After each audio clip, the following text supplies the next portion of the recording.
Thousands of people in Pennsylvania are expressing concerns about the safety of a multi-billion-dollar gas pipeline being constructed across the state. The Mariner East 2 pipeline will transport natural gas liquids from a shale region in western Pennsylvania to an industrial complex near Philadelphia. That is more than 350 miles. The oil company behind the massive project says it will add billions of dollars to the economy and create hundreds of jobs. Don Dahler is in Exton, Pennsylvania, where some residents say the payoff isn't worth the risk. Don, good morning.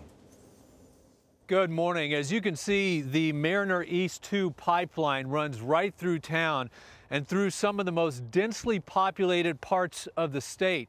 Eventually, it will carry liquid natural gas to a shipping terminal where it will be exported overseas.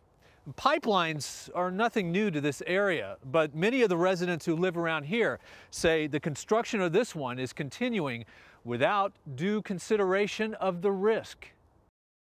The sheer scale of the Mariner East 2 pipeline is best viewed from above, where a path has been carved into the landscape of Chester County, Pennsylvania, just over 30 miles west of Philadelphia. Where the drill site is, that used to be covered in beautiful, mature, big trees. Virginia Kerslake and David Mano are concerned neighbors. This is what is coming out of my well. And did they tell you what the chemicals are in this? This is bentonite clay, which is what they use to lubricate the drill bit. What is your worst case scenario? An explosion. If there were to be a leak in the pipeline, the gas escapes, it goes back into its gaseous state. It's odorless, it's colorless. As long as it goes undetected, it's just waiting for an ignition source to set it off. And if it explodes, the blast zone is anywhere from 1,000 to 2,000 feet. The $2.5 billion Mariner East 2 pipeline is being built alongside an older, smaller pipeline called Mariner East 1. It will transport liquid forms of ethane, butane, and propane across the full width of the state to a refinery complex at Marcus Hook. Once completed, Sunoco has plans to add an additional pipeline. Altogether, it's estimated the pipelines could transport up to 675,000 barrels each day.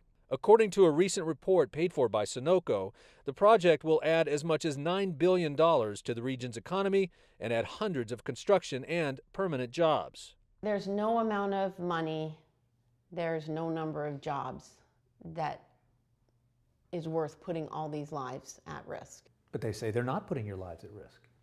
Sure, of course they say that. Both residents point to an independent risk analysis funded by a group of private citizens.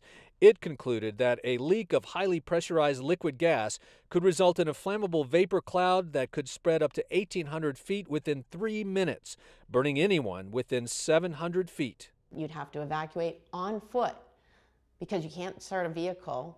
You can't even use your cell phone to call for help because those things can set off the gas. So it's an impossible task. First responders can't build emergency response plans. We can't prepare for this. Rebecca Britton, a mother of two, worries about the safety of her family. The best I can do to prepare for this risk is to leave my kids' shoes by the door so we can run upwind on foot a half a mile in the event of a leak. That's an unreasonable amount of risk to ask my family to take. In a statement to CBS This Morning, Sunoco said the pipeline project was thoroughly vetted over the past 5 years by the appropriate federal, state, and local agencies, and that the company has trained more than 2,300 first responders since 2013, adding that all are prepared to handle any issues involving Mariner East 2 or any other pipeline. Earlier this month, the Pennsylvania Department of Environmental Protection indefinitely suspended work on the pipeline for, among other things, allowing the unauthorized discharge of industrial waste and failing to perform work according to permit specifications. Over 6,000 people have now signed a petition asking the governor to take a closer look at the pipeline's potential risks. Pennsylvania Senator Tom McGarrigle said that while the pipeline is safe, the concerns of some citizens may have been overlooked. And I think the gas companies, where they missed the boat, they didn't do enough education. They needed to meet with these neighbors and just not go ahead with construction. From now on, they need to sit down with these neighbors and explain everything. A spokesman for the governor's office tells CBS News that the suspension of construction will continue until Sunoco satisfies the DEP's demands. As for that risk assessment that the residents are asking for, there is no commitment yet from the state. Norah.